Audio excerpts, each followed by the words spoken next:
We begin from the Sahel.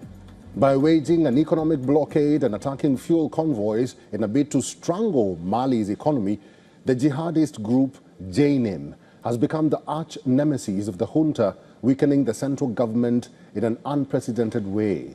The Al-Qaeda-linked group for the support of Islam and Muslims is the most significant threat in the Sahel, according to the United Nations. But what does the group want, and who is behind it? Here's a report.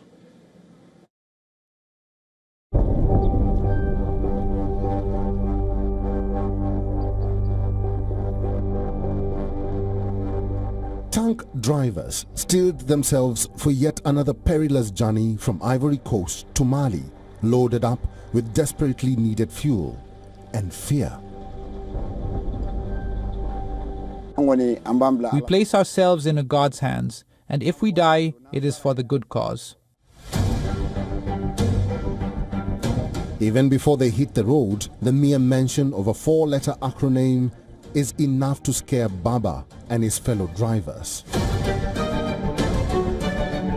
JNIM, the Al-Qaeda-linked group to support Islam and Muslims, known by its Arabic acronym, declared 2 months ago that no tanker would cross into Mali from any neighboring country.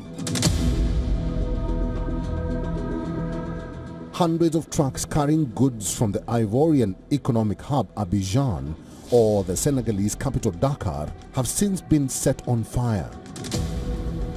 The JNIM's strategy of economic jihad aims to choke off Mali's capital Bamako and the ruling military junta, which seized power in back-to-back coups in 2020 and 2021.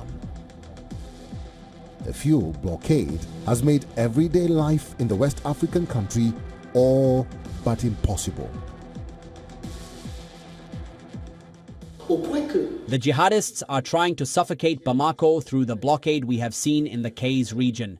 The Kays region, which is very, very important from a strategic point of view, but also from an economic perspective, produces more than 80% of Mali's gold. So what is happening today is a strategy of gradually suffocating Bamako. It's not so much about wanting to take Bamako, but letting Bamako collapse from within. JNIM or JNIM, which is actively extending its influence throughout the Sahel, formed in 2017 when several jihadist factions merged, including the Al-Qaeda-affiliated Katiba Machina. The group's head, Iyad Ag Ghali, is a Tuareg leader from Kidal, Mali, near the Algerian border. It is difficult to estimate the number of fighters in JNIM's ranks, but according to the Dakar-based Timbuktu Institute think tank, Katiba Machina alone has between 5,000 to 8,000 men.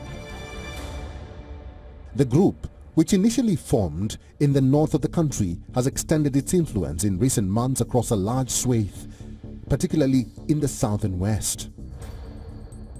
JNIM attacks this year alone had already climbed 2,100 lives as of November 7th, an annual record according to analysis of data available since 2019 from the NGO ACLED. The group's activity in the southern half of the country has also been unprecedented, with 271 attacks since September alone.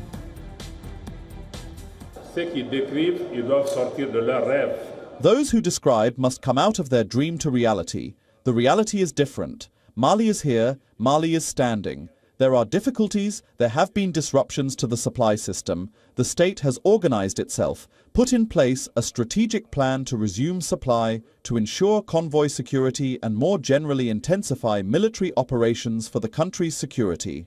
And gradually you see hundreds of trucks arriving daily to resume supplying Bamako and other localities.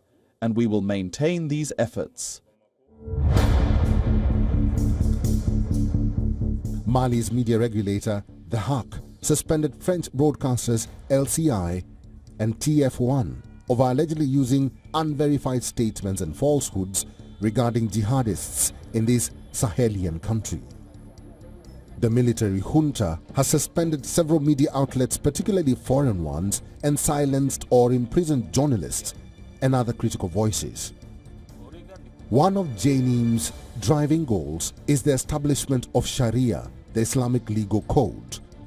The jihadists have additionally imposed new rules on travelers requiring separation of men and women, particularly on public transportation, and requiring women to wear veils. But overall, its objectives remain unclear. The possibility of JNIM taking Bamako, Mali's capital, with a population of nearly 3 million, seems unlikely at this stage, according to observers, as the jihadists lack military or governance capabilities. Africa Bureau, WION, World is One.